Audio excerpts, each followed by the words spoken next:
Hey, welcome back to another episode of The Drunken Cryptid. Was these two globes. I don't know how to describe them. And I stood up there and looked at them, and it's like... I just couldn't hold it anymore, and I was like, oh my gosh, I was a chupacabra. I was so excited. They were referring to Bigfoot. There are voices in the darkness. We know how to show it called Drunken Cryptid. And welcome back to The Drunken Cryptids. Of course, I'm your host, Matthew Orton. And again, sitting with me this evening is Jacob. Everybody just say hi to Jacob. What's up, everybody? That's right. It's a lovely rainy day again here in Arkansas. Well, I guess stop giving away our location, I think. I really do. But you guys, I do want to give a quick shout out to blademedia.com. Dylan, thank you so much for the new website. It looks amazing. It's awesome. Thank you very much. If you guys want to have an idea of what Dylan can do for you, for your website, for your multimedia purposes, go check out drunkencryptist.com. You'll see it there. Speaking of drunkencryptist.com, we do want to hear about your encounters. I don't care how short it is. I don't care how minute it is. I don't care how far-fetched it is. We want to hear about it. Not only do I want to hear about it, the world wants to hear about it. It's an easy, judgment-free zone. You're more than welcome to come on the show. We can talk about it. Maybe come up with a couple of solutions or answers for it. I think you'll enjoy it. Thank you again to our lovely audience. I do appreciate you guys out there for listening in and giving us the reviews and the 5-star ratings. Thank you for trying to bump up, Bill Brisky. I think I'm saying that right, for the comment on YouTube. But bump the algorithm up. I appreciate it a whole bunch. You're right. Please, you guys, if you guys do enjoy the show, please like and share it with your friends. It helps the algorithm out, helps get our name out there as well. And good things happen. Speaking of good things happening, we just won the best documentary podcast in Arkansas. Oh, yeah, that's what we did. This is an award-winning podcast now. I think that's kind of crazy. Mm-hmm. I'm pretty excited about that. We had a good time. We went up there to Fayetteville and received the award. Got talking with the lovely people over there at Unexplained Arkansas. So we may be doing some working with them as well, starting in 2025. Nice. Yeah, because, we're in November now, 2024, so everything's going to 2025. Yeah. So, speaking of 2025, we have coming up in 2025 on February 8th at Paradise Pizza in Ozark, Arkansas, between 1 p.m. and, is it noon and 3 or is it 1 and 3? I do not The know. time. Excuse me. Yeah, guys, we do this raw and unscripted and off of memory because to me it's just more realistic that way. I like it. It's just me. But we are going to be at the Paradise Pizza. I'm going to be there speaking for a town hall meeting with the Arkansas Bigfoot Cartel / Arkansas Boys. Todd Neese is going to be with me as well. So you get a chance to meet Todd. You get a chance to meet me. And you get a chance to meet some of the fine fellows over there with the Arkansas Cartel and / the Arkansas Boys.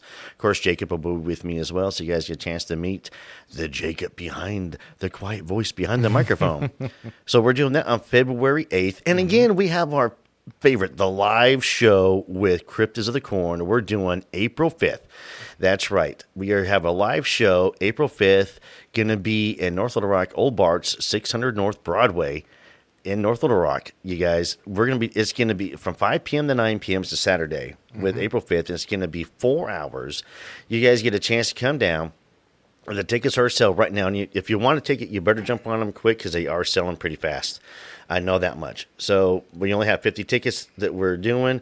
I know that people are already buying them. So you definitely want to jump on and get yourself a ticket for that. It's going to be on, again, April 5th. It's going to be from 5 p.m. to 9 p.m. You guys get to come on down, hang out with us. $25 gets you in the door. And, of course, you guys get, there'll be a menu there for you guys to order off of, the beer to order off of as well. You get a chance to hang out with us. You meet and greet with us, hang out with the guys, Justin and Jay from Cryptids of the Corn.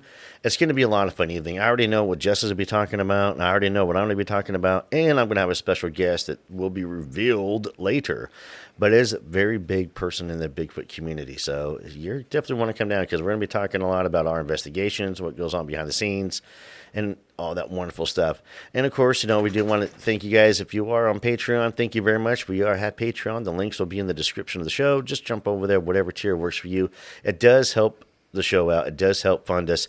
It doesn't go to, Matthew going out and doing this or Jacob going out and doing that or anything like that. It does go right back to the equipment. It goes right back to, paying for the website, paying for equipment and everything like that. That's what it goes to. So if you are a fan of the show and you do want to help out, anything would be great, and I do appreciate it for those out there. Enough of the Patreon, though. I made you laugh or something, didn't I?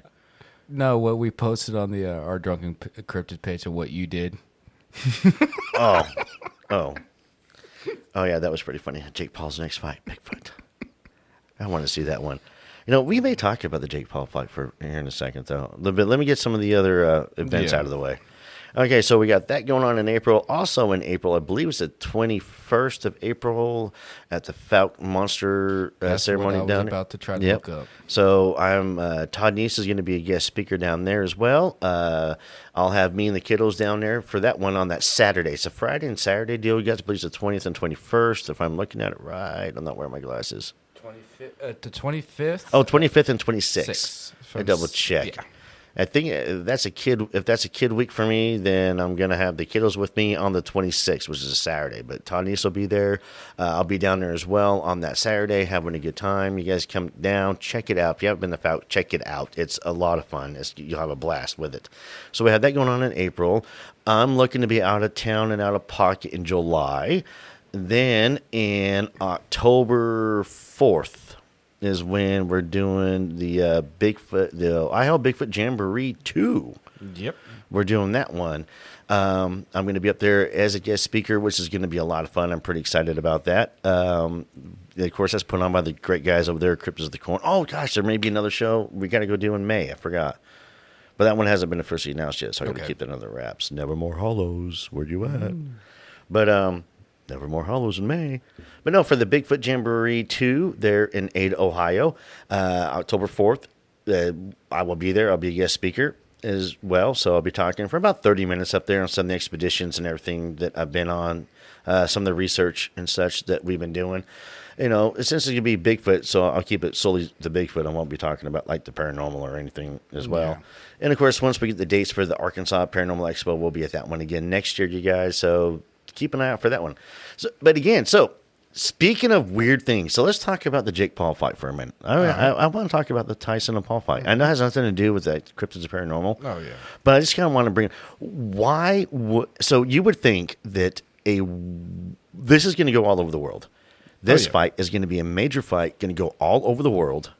And you're a streamer, and you don't have your, streamed. You don't have your server set up for it. Nothing. And I'm sure everybody in the audience is going, yeah, we all watched the same spinning wheel thing. It was on Netflix. Everybody pretty much has a Netflix subscription. So everybody in the world jumped on Netflix to watch it. To watch this fight. And it was embarrassing. Oh, yeah, because I know we watched it in, what was it? We watched about a minute of it, and then it was loading. I don't know if we got a full minute of the fight or not.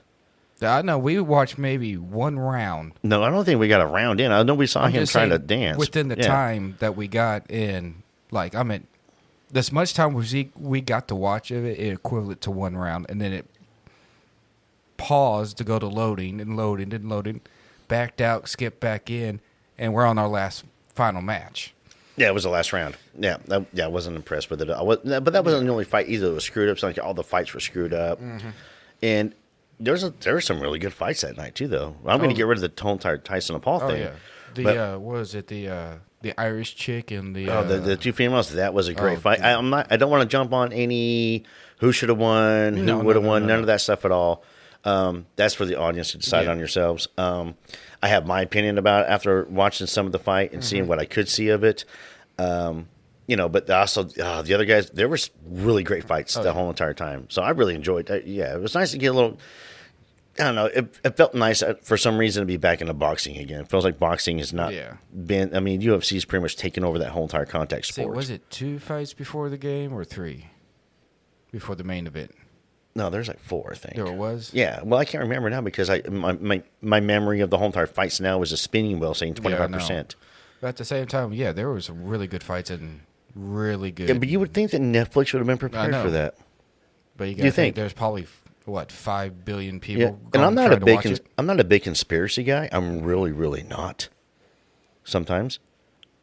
But I can tell you the big winners of Friday night. I can tell you right now who the big winners were. It's Netflix and Jerry Jones.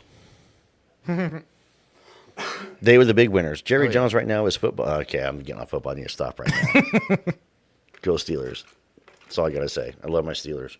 And we did win last We Sunday. did. We did win Sunday. That was pretty amazing. The Ravens, for some reason, we seem to have. But here's the thing. Like the last since 2020, every game between the Steelers and the Ravens has been decided by 1 score or less. Yeah. Seriously. And it's the rivalry there between the Ravens and the Steelers. And I love to hate the Ravens, and I know the Raven fans love to hate the Steelers. And I love that rivalry. I really, really do. Both teams get psyched up and pumped up for it, every week. And, of course, but, this week we're going to have, I got the Browns on Thursday, and then we got the Bengals, and then, then we go to Baltimore. It's like the NFL hates the Steelers. But, hey, we're 8-2. That's not the point. But tonight, you guys, we're going to come at you differently. I know that was a long intro, 10 and a half minutes, so I do apologize for that. If you skipped ahead to this point, you missed some funny stuff. I mean, I can't believe that Jacob really took a pie to the face there. But anyways, you liked that, didn't you? So tonight, this is actually a suggested topic for us to talk about. So we're going to talk. So we're going to kind of circle back to some of the hunting stuff that we did just recently. Okay. We're going to discuss some of the differences between an intelligent hunting. Hold on, let me rephrase it. To an alleged intelligent hunting versus an alleged residual hunting. Okay. Okay. So let's talk about the differences here. So a residual haunting is going to be some sort of spiritual entity, ghost form that's you're going to see, you'll see it. You just close your eye, you see like a figure walking through. And what that is that a residual is it's almost like the energy is trapped there at that location. They'll play over and over and over again, like a record skipping. So let's say you remodel, you go to a building or whatnot, and the building is remodeled, and where there was once a door, there's now a wall. And you'll hear eyewitness accounts talk about how they saw this figure walk through the wall. If you look back at the history of the place and look at the old blueprints, you'll see that there was a doorway there. So there was somebody actually, this entity is walking through a doorway on repeat. Yeah. All the time. A residual haunting is not going to interact with you. It's not going to do anything. You're just going to see it. You're going to see it. You're going to see it. And I think that most, in most cases, in all honesty, most of your haunting locations are going to be a residual. I think that, it's full of trapped energy, whether it be good energy, bad energy, but the energy of the person at that time, like the person walking through down the hallway through the door that's no longer there. We have no idea what emotions they were going through because, I do believe that emotions are energy, Yes. good and bad. I mean, you think about it, if you stress out, you are stressed out. You are angry all the time, stressed out all the time. You're going to have ulcers. You're going to have a stroke. Yeah. So it does create an energy and a stress on your body. Now, if you're like a happy-go-lucky person, you always seem to be like, everything's pretty, happy-go-lucky. You're doing pretty good. You get sick, you get over it. I mean, life goes on. So I think with the residual, so that's what a residual haunting is. It's just, a spirit over and over and over again. Now, an intelligent haunting, that's when, you'll see it on all the shows. They'll be like, if you're in here, touch the flashlight, make this light turn green, turn that light off, make a noise, do stuff like that. And that's where you're interacting with some sort of entity. Yeah. At that point in time. And of course, when you go down the ghost pattern and, doing all this, doing what we do, through the research and everything, there's so many rabbit holes when it comes to ghosts and hauntings. It's no longer, I feel like in some aspects the childhood wonder is almost gone. Yeah. Because it's, you remember, it's a ghost, thinking there's a dead spirit or something there. And I really don't know. And the more I get into, religion, to be honest with you as well, the more, through, God and all that, it makes me question a lot of things to where, why would you be stuck down here? Why would a spirit be stuck down here at all to be able to interact? I mean, they know they're dead. If you think about it, if you're a ghost hunter and you're going into a haunting, and we're going to be doing this here in a couple of weeks. Yeah. Oh, we are actually, we're investigating a haunted salon. Yeah, I heard about that from Karen. Karen. We're gonna go investigate a haunted salon here in a couple of weeks. That'll be a fun episode. But we're going to it's you interact with them. So do they know they're dead? That's a big question. What do they think? I mean, and the classic cases of everything out there of the intelligent hauntings or stuff is being moved. And I lived in a haunted house, and we talked about it before. Things were moving. There were voices. I mean, things are actually levitating. It was an aggressive, spiritual entity, and I don't think it was a good one. Yeah, obviously, because my theory. We've talked about some of my theories, but I don't think that every haunting is demonic. I don't think everything out there is demonic. I think there's some bad spirits because people can be bad and people can be good. So if a bad person dies and their energy is still here, they're going to continue to do bad things. It doesn't necessarily mean it's demonic. It just means that they're going to do bad things. But also, how much energy does it take, though, as a spirit to move something or to activate something electronically? But then with energy, though, maybe they just transfer their energy to that. They know how to do that stuff. Yeah, I can see that. I mean, given what they got, they're just like, hey, I'm just going to go to that little Zoom over there and start messing with it. Exactly. Yeah, I can see that. Yeah, so, I mean, I think they're going to do stuff like that on the intelligence side, but... So let's look at what's going to create a residual haunting before we go into the intelligent ones. All right. Okay. So what do you know about residuals? Except for that they pretty much like a broken record. I mean, not much, honestly. All right. Take some notes. All right. Matthew. Matthew loves this stuff. All right. So the residual haunting is, you're right, it is a skipping record. We mentioned it earlier. What I believe, now this is only me theorizing, folks. This is not fact. This is not at all, because anybody that tells you they're an expert when it comes to the cryptids and paranormal stuff, no. They can be really good at research and they can be really knowledgeable on topics, but when it comes to the paranormal and cryptids, there is no experts. And the reason why, I don't have Bigfoot in the garage. Me neither. I mean, I have not sat down and had a conversation with a ghost. No, I haven't. I mean, seriously, there's not one thing out there that I've actually sat down and had a conversation with that I know the answer. Yeah. And so what drives me nuts, though, is that when I do encounter certain people who are experts and they know, that's where, I have issues with. But when it comes to the paranormal stuff, when it comes to the residual, my theory on the residual haunting is the fact that we get these energies, happy places, bad places. And I kind of talked about this before on a couple shows ago, episodes. But I do think that our energies leave almost an impression onto the environment around us. And I think other things are conducive to it as well. Prime example, Arkansas is the natural state. We have so much quartz around here. And if you look at the history of quartz has been used for energy to, energy sources, allegedly. Quartz is constantly used as some kind of, a source of energy, or how to contain energy, trap energy, release energy, stuff like that. So what if by living here in the natural state of Arkansas with all these residual hauntings, I do believe that we, there's a lot more, and people encounter a lot more of those residuals because of the emotions that are put off at that time gets carried and trapped in. Now, they also say that running water does it as well. But my only issue with running water on creating residual haunting is it's just running water. So the water that was there when the energy happened is gone down the stream. Yeah. You know what I mean?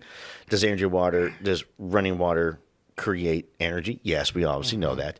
But I don't think it's maybe be enough energy created to trigger the residual, but it's not going to trap the residual. I think there's enough energy maybe there to trigger it, because we don't know.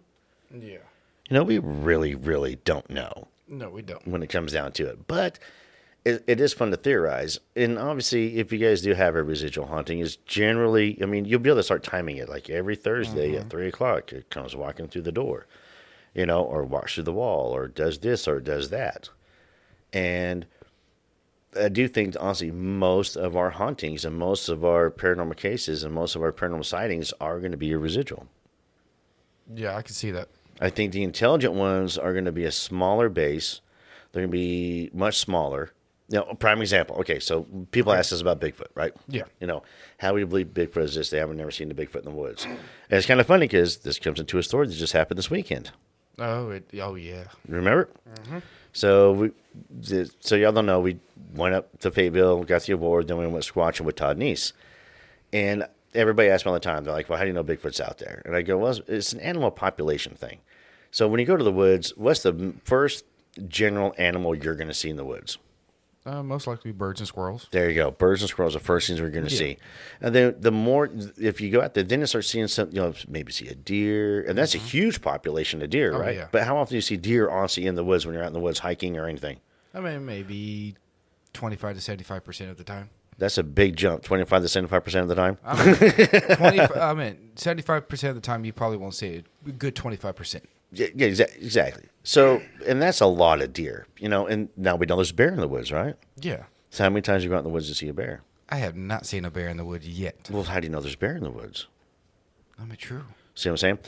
Right. So, same thing when it comes to ghosts, though, is when it comes to these intelligent hauntings or these, especially the demonic hauntings, I think it's a very small percentage of the hauntings out there.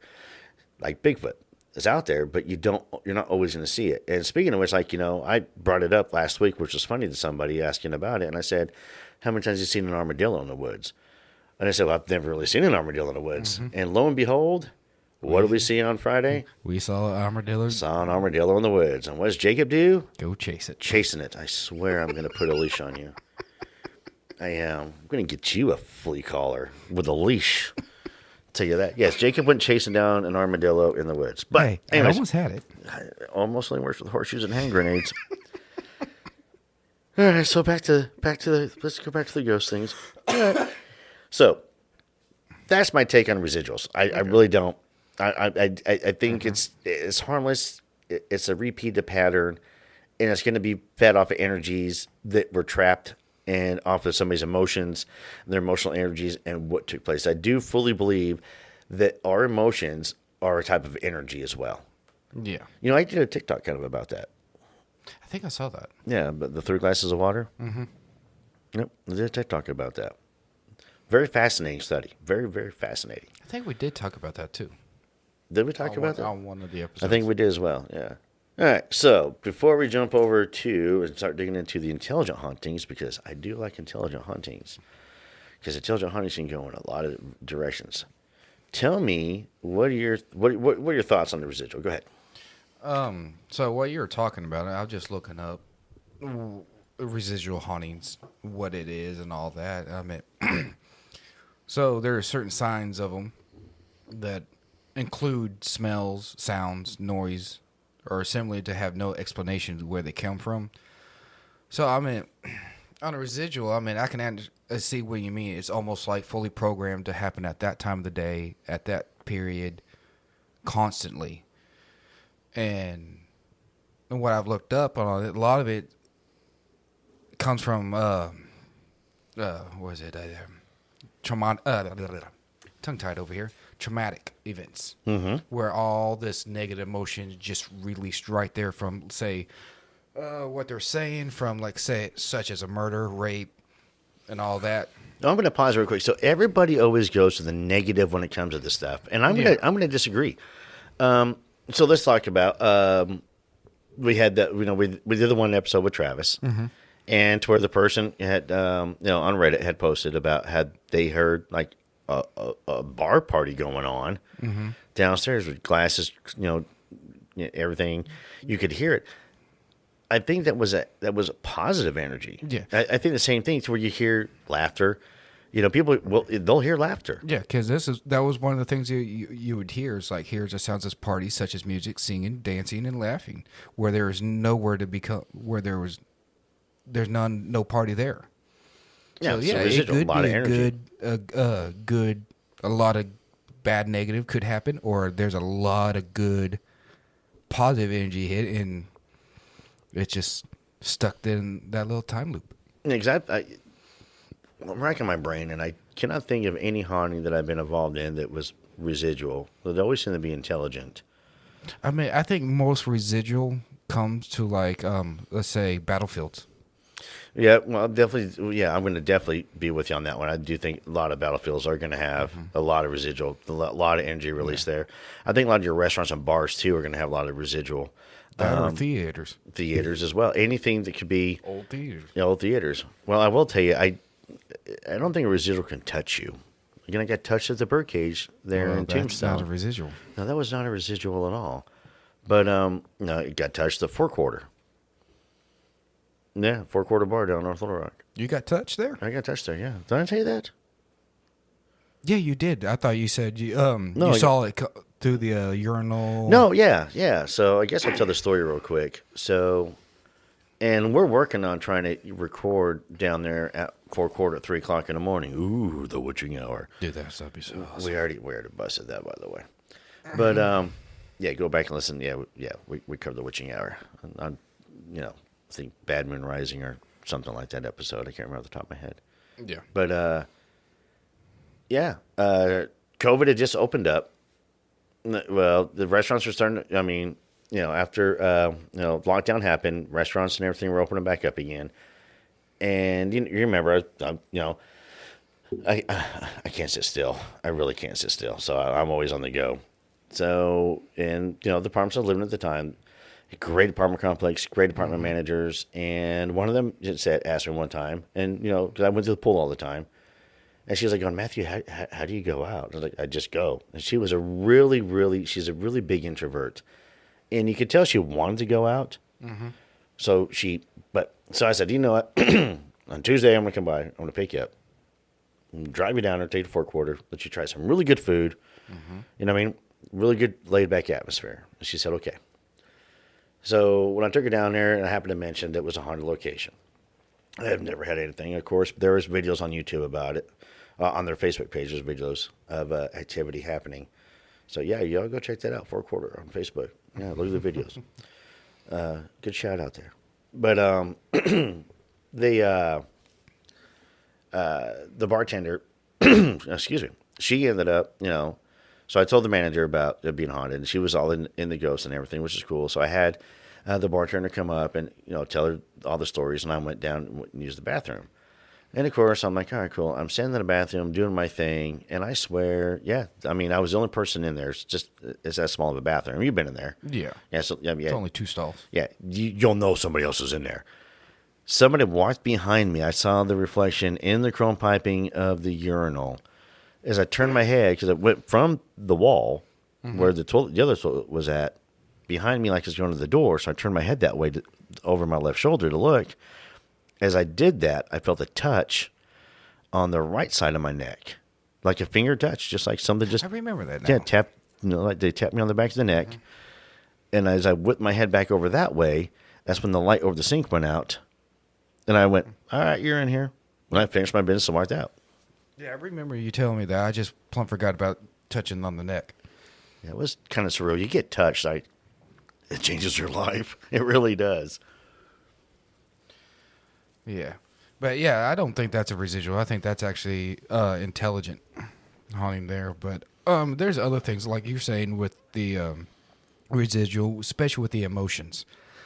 There's a lot of emotions due to to that because you got to think it's got to imprint to a point on, like, say, what furniture or the house itself or a cloth or clothing to a point. So I mean, yeah, what you experienced there, yeah, it's got to be intelligent. So I mean, so You hate trying to formulate your own words. I know, I'm just trying to be quiet, let you do it. I know. It's just trying to get from my brain to my tongue to work. So one of those days, folks, Oh, of the yeah. Drunken Cryptids. So yeah, I mean, yeah, residual hauntings. There's a lot of emotions that's got to been released during it traumatic experience or a big, I guess, fellowship happy. It's just enough emotion to it. Well, think about it. Like wedding halls, they seem to be haunted as well. Then that's always full of happy energy. Yeah. There's a lot of happy, positive energy that goes into a lot of these places. And I think that more of the residual hauntings we're going to see are going to be happy things. Yeah.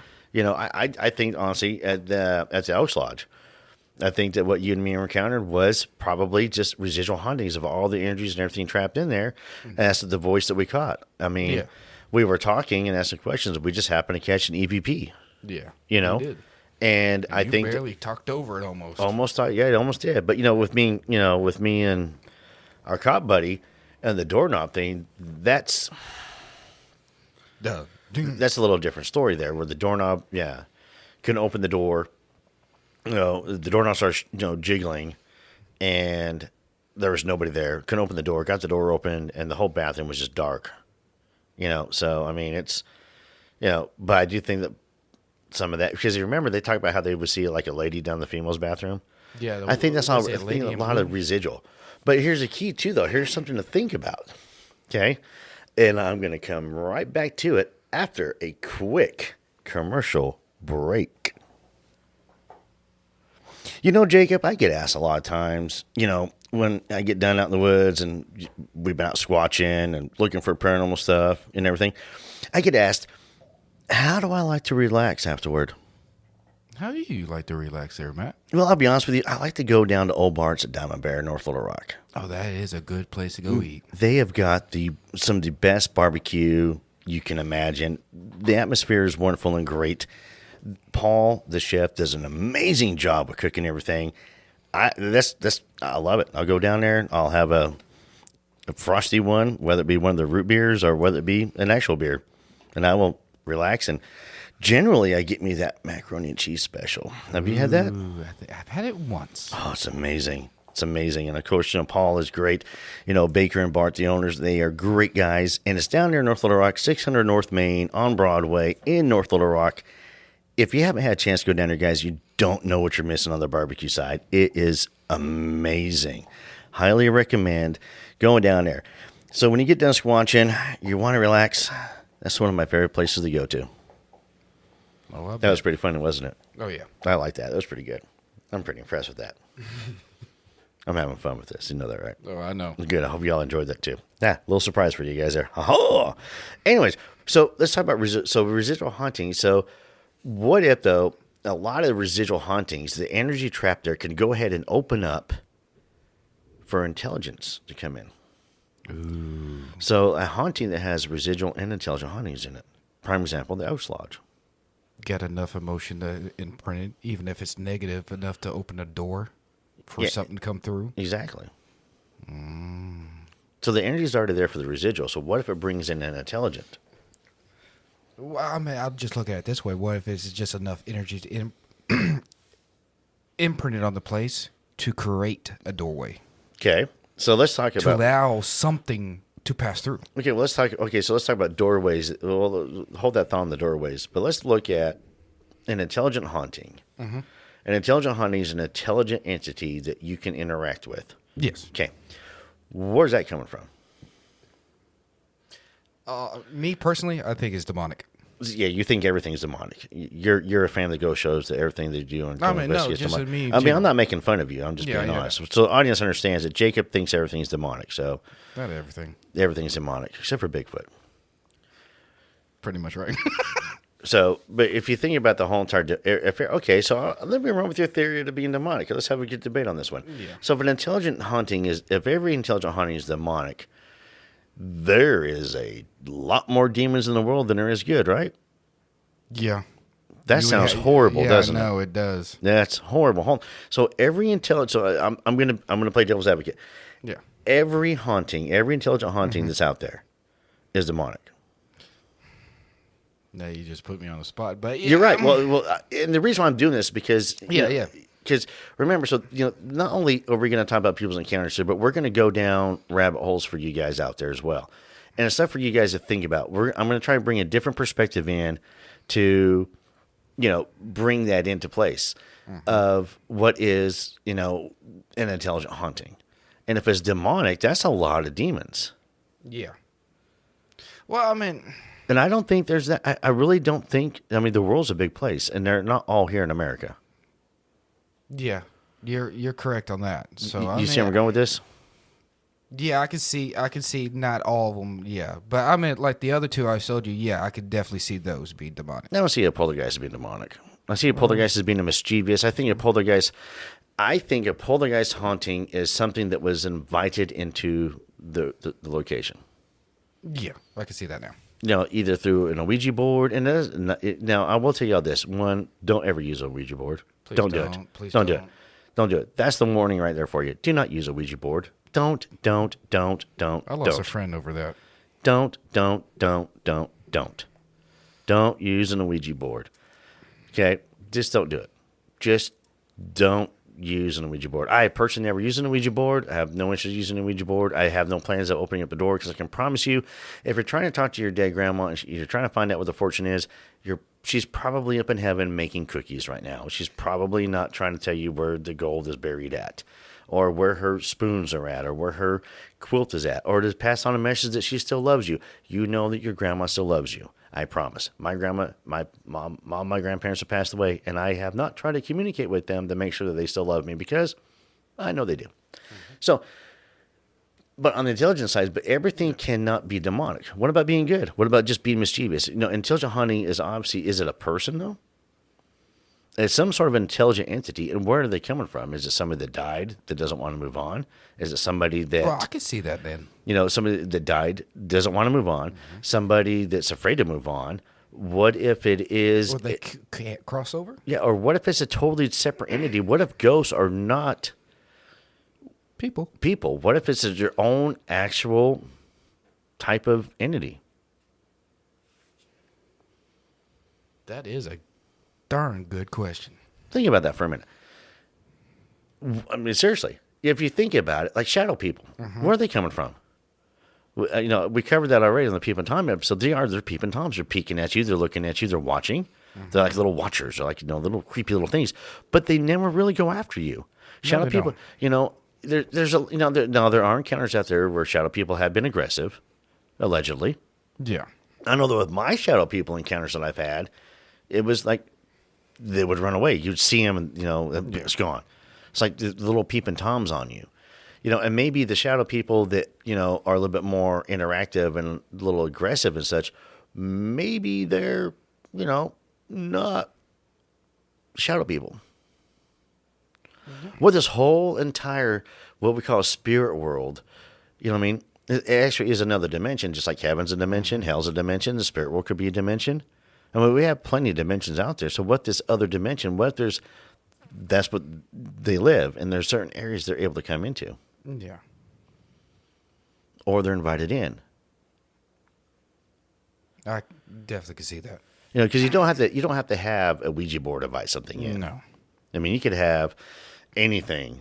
I mean, you could manifest it. I do believe in the power of manifestation. I really, really do. Yeah. I'm still waiting to manifest Bigfoot in my backyard. Yeah, same. But I do think that, you can manifest it, Ouija board it, you can will it into existence. And I think that's what happened with Slender Man, the rake. I think through the power of the internet and the power of suggestion and it manifested. and people manifesting it and wanting it to be real, they made it real. And if you can make it real, because the thing about the Bible's full of magic, it's full of these we call it conjurings, back in the day. But it's just a manifestation. Okay. You're manifesting this. You're bringing this forth. You're bringing this out. All right. Word trivia for you. Open sesame? Mm-hmm. The original saying is open sesame? Yeah. That's where it came from. Now y'all learned something. But no, think about that for a minute. Yeah. So. Yeah, they can't see you thinking. Yeah, I know. I'm just trying to put freaking brain into words. Okay, on the intelligent side, between the residual and all that, here's a good thing. What do you think of if the residual doesn't even know they're dead? No, the residual is not intelligent. Yeah. But at the same time, the intelligent knows they're dead, but still want to react. Well, are they dead people? Oh no, but you got See, I'm going. See, now the more I think, I told you, going into ghosts Rabbit holes. is rabbit holes and rabbit Well, you holes into rabbit holes. Well, you got to think most not residuals, but most intellectual hauntings, intelligent hauntings, not intellectual, but intelligent. Yeah, I was trying to think where you're going with that one. Sorry. Are mostly death, car wrecks, something that has a lot of emotion thrown out from a tragic. Or maybe that's something that we put into it because we're going to believe that it's supposed to be there, so we're manifesting that event. That is a darn good. Battlefield hauntings. That's residual, I'll say. I say it's a residual, but what if we're manifesting that into it? What if you are subconsciously, like your encounter you had at Reed's Bridge, Yeah. what if, because everybody talking about everything going on, it Heard was the manifested marching, in, heard the- to where in your mind, this is what you projected into being there. Yeah, I can see that. That is very. So you go to an old building. Your first thing is, if you're into this kind of cryptid paranormal stuff, the first thing you're going to think of is it haunted? Is it haunted? Yes. Yeah. Yeah. You don't drive down the street, look at houses down here thinking, are they haunted? You're going to go to Old buildings that are abandoned like factory or 100, 150 years old and go, ooh, is it haunted? This might be haunted. This might be haunted. So now in the back of your mind, you're automatically projecting and putting that out there into it. So now you're kind of starting to create it. So like when we did Reed's Bridge, if you remember, I held back a lot because I wasn't trying and bring anything in at all without, you see what I'm saying? Yeah. So I think that some of the encounters that we have, when it comes to the residual, I think that maybe we are bringing that. We went back to residual again with trying to manifest. With the intelligent hauntings, though, and again, living in a house living in a couple of houses with intelligent hauntings, it's not fun. No. It's kind of unnerving. Like so, when I was in the one there, Cropper's Cove, Texas, when I was stationed at Fort Hood, that one was annoying. I blatantly told Rick to turn the music off. I literally told Rick, y'all know Rick, he's been on a couple episodes, told Rick to turn. I remember you telling me that. Yeah, and Jimmy, if you're listening, you remember, because when I started doing this podcast, you told me to talk about the house down there in Cove. And Matt's over here. This is my house. I'm not. Yeah, this is my house. I know. I own ownership of it. This is my house. I don't know who you are. See, I can see that being intelligent. Oh, it's intelligent. It would move stuff. It wasn't. Yeah. It's kind of borderline between a poltergeist and intelligent. It really did. Now, you remember the movie Poltergeist too, though. When it comes to poltergeist hauntings, though, that kind of took. See, I haven't seen that. And that's something like that. You haven't seen Poltergeist? I think you're like the one person on the planet that's never seen the movie Poltergeist. There's 2 versions of it out. I know there's 2. I just never seen them. The original was great. Ain't by they the like way. freaking built a house on top of a cemetery or something like They're that? here. They're here. Who's here, honey? The TV people. That itself is creepy. Yeah. No, what they did is they knocked the tombstones down and built a house on top of the cemetery. That's what I and they figured. said they removed them. Yeah. Then they dug a pool, and obviously the pool. Yeah, anyways, but that's just there's a lot of plot holes in there that I could tear apart. But I don't know. Poltergeist 2 is creepier because you get to see the old man. The old man creeped me as a kid, as I a gotta young watch adult. these now. Yeah, the old man creeped me out now. Oh yeah, when you watch the second one, just remember Tequila Worm. And those out there, y'all know what I'm talking about, the Tequila Worm scene. If you've seen it, you know what I'm talking about. Tequila Worm. Look, we're talking about alcohol and drunken cryptids. But, so intelligent haunting and poltergeist, I do think that they kind of work hand in hand. I think the poltergeist is more mischievous. And you got to remember, too, though, what you look up and trying to research into, what a poltergeist is, these are people who are experts who are going to tell you what it is. Yeah. A poltergeist and intelligent haunting are almost kind of hand in hand. A poltergeist is allegedly a stronger entity that's going to come in and create a lot more havoc than what is allegedly there. You see what I'm saying? So it's, to where I do think what I had down there in Cove was probably a little poltergeist or something, shaking doors, moving things around, footsteps going down the hallway. That's kind of your classic kind of a poltergeist, kind of a poltergeisty thing. And it did move stuff around. So you're thinking the poltergeist and the intelligent one? I think, or this one the same almost. Yeah. Okay. Yeah, I kind of go with that because it's kind of hard to separate, the intelligent and the poltergeist and separate them out. I do think they're going to be kind of one and the same. It just depends upon how active it wants to be and how much energy it has to put out for the activity. Okay. I know there's one more type of haunting. I don't know if you want to get into that one or Fire away, throw it at me. Inhuman. Inhuman. hauntings. Inhuman. That's the demonic. Those are your classic demonic hauntings. So your demonic hauntings those are the ones that are trying to harm. Okay. So prime example, the haunted house that I lived in. Okay, yeah, my little sister got hit with the head with a pillow. I love you, Tanya. Says it was you.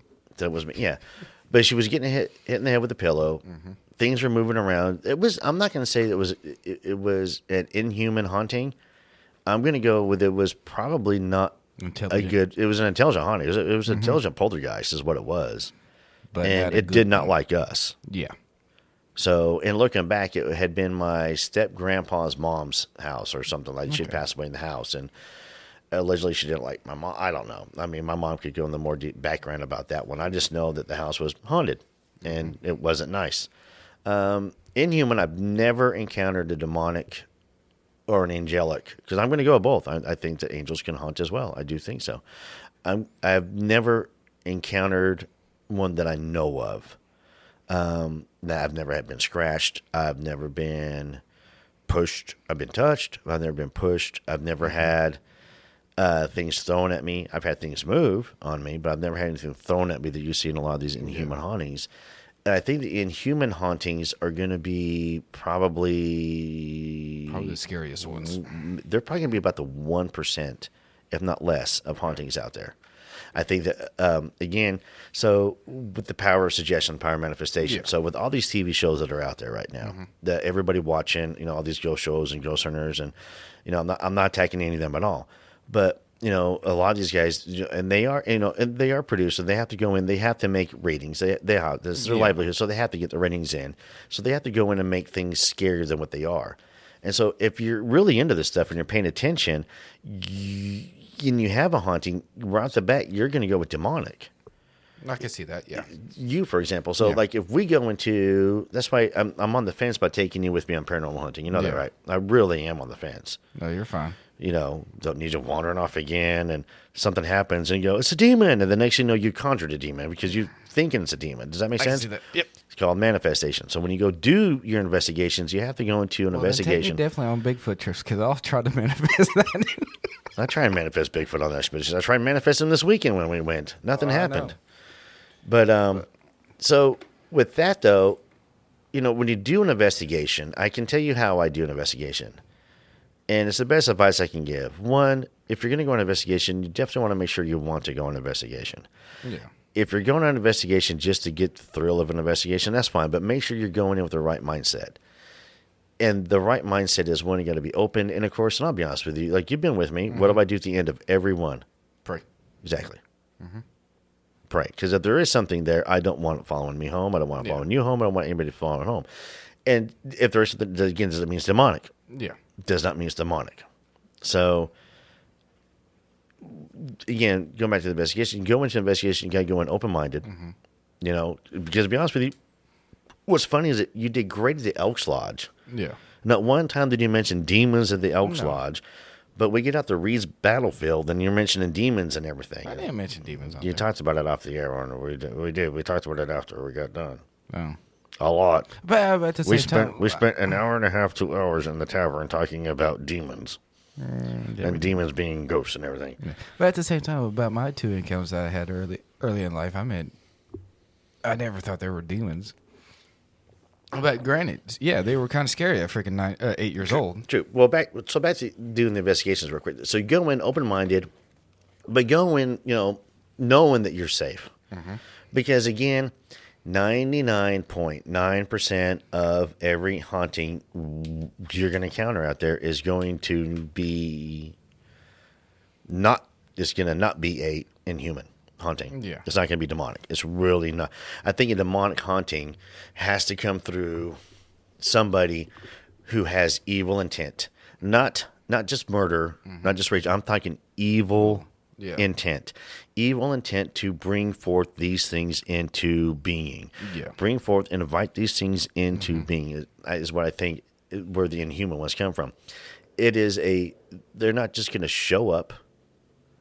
There's somebody with muffler. Yeah. They're not just going to show up out of the blue. I'm not going to wake up in the middle of the night to have a demonic haunting suddenly in my house, because I'm damn sure not in this house. I bless and pray and do everything in this house.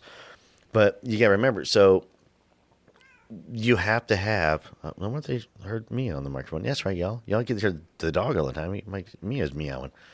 So these inhuman hauntings are probably 0.1% of hauntings out there. And I'm going to catch some flack. I know. Yeah. I'm going to get some emails about this. I'm going to be told I'm wrong. And again, and I may be wrong, and I'm fine with being wrong. I'm just theorizing At here. the same time, it's a good logical guess. I just have a hard time believing that every haunting is demonic, that the world is that evil, because that's not at all the world that I know. The world that I know is full of magic, is full of wonder, and God looks after it. He gave us the earth, and he gave us dominion over the land and the animals, is what he did. God did. Yeah. What we do with it from there is fine.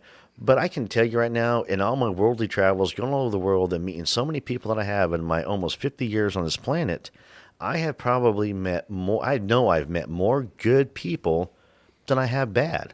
Yeah. And that I know of, I can think of one, maybe two people I've ever met my whole entire life that might have been kind of evil. But that's neither here nor there. Though. You see what I'm saying? So a majority of the people you're going to meet are going to be good-natured people. Yeah. They really are. I think the world right now, they've made us afraid. They've made us think the world's full of evil. I think, churches, I think a lot of churches do that too. I think that's what they cash in on. I hate saying it, but they do. And they're going to preach everything's evil, everything's demonic, everything is this and everything is that. It's because it's going to get more people to come in and sit down, and they feel their calling, and that's fine. That's your thing. But for me, it's not. I'm more of a believer into the fact that, there is God, and he is there, and he's going to overwatch everything. And that's why I don't believe in kid ghosts. Yeah.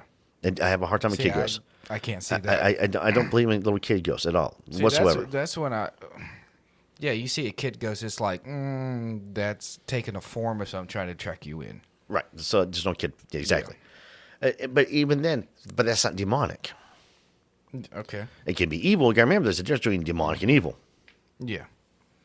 So somebody can have evil intentions, and so can the spirit. Yeah. It's like when it comes to Bigfoot. There's like people. There's good people and then bad people. There's good Bigfoot and there's bad Bigfoot. Mm-hmm. There's good dogs and bad dogs. There's good cats and bad cats. There's good squirrels and bad squirrels. And there's good armadillos and bad armadillos. Sorry, I throw the armadillo joke in there. Just throwing that out there. But, Y'all should have seen that. I wish I had a camera on there. He took off bolting after this armadillo, guys. He really did. Really, really did. Hey, I'm a kid in the woods, all right? Great. Award-winning podcast. So yeah, that's some of my summary theories. I mean, I could go on for hours about this topic, and I had before. And I don't want to bore everybody with me kind of repeating some of the same stuff over and over again, but inhuman hauntings are not. They're like 0.1%, and I'll die on that hill. I think most of your hauntings, probably about 75 to 80% of them are going to be residual. And then I think the intelligent hauntings and poltergeist hauntings are probably good about 20% of them. I mean, I really think that. I I mean, do. Because if you think about it too, though, even with this residual haunting, there's energy is being skipped over playing again. Yeah, it's going to mess with your lights. Yeah, maybe, energy, light energy. You can, lights get dim, they can flicker. You see something walking through, and now you think, you have a haunted house. You just have a residual. I mean, you got. And if you're smart and you got the timing down, you could charge people. Just throwing that out there. Here's a little bit of my power. Recharge. Yep. Here it comes. No. Just look. Okay, it's 3:30. Here comes the ghost. Because there's a whole bunch of phenomenon out there when it comes to the spirit world, and when it comes to ghosts, and it's the rabbit holes are ridiculous. I'm open to listen to everybody's theories, and I'm open to listen to everybody encounters, because I know that somebody out there's probably has an encounter that I don't know about, and I want to hear it. They can change my mind, because I am very open-minded to have my mind changed. My mind's changed on Bigfoot probably 50 million times, and my mind changed on Bigfoot almost daily. Oh, yeah. My mind changes sometimes on ghosts daily and some of these other cryptids and everything that are out there. And it's, by doing the research, and, if you research, if you go into digging stuff that, if you want to research it, look at what they're saying about 30, 40, 50, 100 years ago, and then take that and add it to what they're researching today. Yeah. And a lot of research people, they're looking backwards more than they're looking currently and forward. Mm-hmm. And so a lot of new research isn't really coming in, but it is going to take citizen scientists like us to actually get in, dig it out, and to find out what it is. This is, you think about this field that we're in, is relatively young. Yeah. And part of that is too, though. But think about it too, though. 150 years ago, 170 years ago, they didn't have to worry about this field because they knew it was there. Yeah. They did. They acknowledged that it was there. The spirits are there. The spirit world, this everything is there. It's absolutely there. Whether you call it heaven or whatnot, but you gotta remember, heaven is not where we're from. Heaven's our reward. That's for being good. And I was raised that way. And now it seems like, now it's totally different. Jesus, take me home. Whoa, whoa, whoa, whoa, whoa, whoa, whoa. I don't want to die. Yeah. And if I do die, which I'm going to die eventually, but when I do pass away, I know that I'm going to go somewhere great. Oh, yeah. But I'm going to enjoy my time I have here. Of course. I like cheeseburgers. I like beer. I like sunrises and sunsets. I like hearing my kids laugh. Oh, yeah. There's a lot of food I enjoy. I love driving my Jeep. Oh, we know that. Yes, I love my Jeep. I love being out in the woods. There's so much stuff about life that's great. So let's see here. So let me go ahead and land this plane real quick. We've been going on close to an hour now. But yeah, so in summary, I'll tell you that residual hauntings are going to be a majority of the hauntings that we have out there. Intelligent and poltergeist hauntings, in my opinion, now, of course, it's just my opinion. Just my opinion. So y'all don't beat me up. Is going to roughly be about 20%. And then, of course, about 0.1% is going to be the demonic hauntings. The inhuman. And the inhuman ones. But on that note, too, though, I don't see why, we have inhuman, why we can't have, angelic hauntings. Why can't there be, I'm pretty sure they're out there, but it's just... But again, too, though, so the human brain, I think, actually rotates right to the negativity. Like when you pulled everything up, car wrecks, murders, this. Yeah, it's always the horrible things. Traumatic. That would create a residual. Exactly. But, you got to remember, too, though, a wedding is a good thing. It's a lot of energy. The same amount of energy. What's still saying? It takes more muscles to smile than it does to frown. Yeah. So don't you think it would be a lot more energy on positive than it would be negative? You're not wrong there. So thinking about that one, though, if it takes that many muscles to do just a simple action of being happy, how much more energy does being happy and creating positive? Mm-hmm. How much is that? I think you're on to something. And if you think about that too, though, when you get around negative people, though, it just sucks the life right out of you, doesn't it? Oh yeah. It taps you. It drains you. It does. I mean, we all have that one friend. Yeah, we all have that one friend, and we know that one coworker. We have that one boss. We have, all that. And for some of us, unfortunately, we have multiples of it. And if you're stuck in that situation, I'm gonna tell you, you can take steps to get out of it. There is a way out, and you can step out of it. I can promise you that. So, advice: you go ghost hunting. Make sure you're careful. Make sure you say a prayer. Make sure you're protected. Don't go in stupid. And if you go in and you're asked to do stuff and it does stuff, don't go run out screaming because it's gonna happen. That's an intel Johnny. Because if we walk in somewhere and I go, all right, if you're in here, move the door, and the door moves, I'm not gonna run out screaming. No, I'll probably turn around and walk. No, you're gonna see me jumping up and down like a little schoolboy going, look at that, look at that, look at that. I'll be over here. I'm like, Yeah, I mean, it's a lot of fun to go out there and do this stuff. Did we just see that bet? No, I'm not gonna lie to you. How cool is it we get a chance to do this stuff now? This is cool and fun. This is a lot of fun, isn't it? Yeah. I'm having a good time. You guys, I'm going to wrap it up there because I could do this forever, and I'm not going to bore you guys with the details. Thank you for listening to the episode. I really appreciate you guys listening in. Again, Tommy and Gunnar, appreciate the help on the background. Tommy, hope you get feeling better soon. Gunnar, we're always thinking about you. And, of course, Tony, we love you, buddy. Thinking of you. So, Tony going through some stuff right now. So, Tony, we love you. So, special shout out to you, buddy. Thinking of you. And, of course, Todd, again, thanks for another fun weekend. We had a good time. Looking forward to the next trip.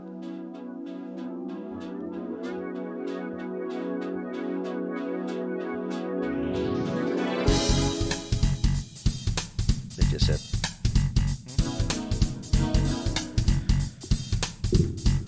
Not letting me stop it. I can do anything that I want. I can do anything that I want now. I can do anything that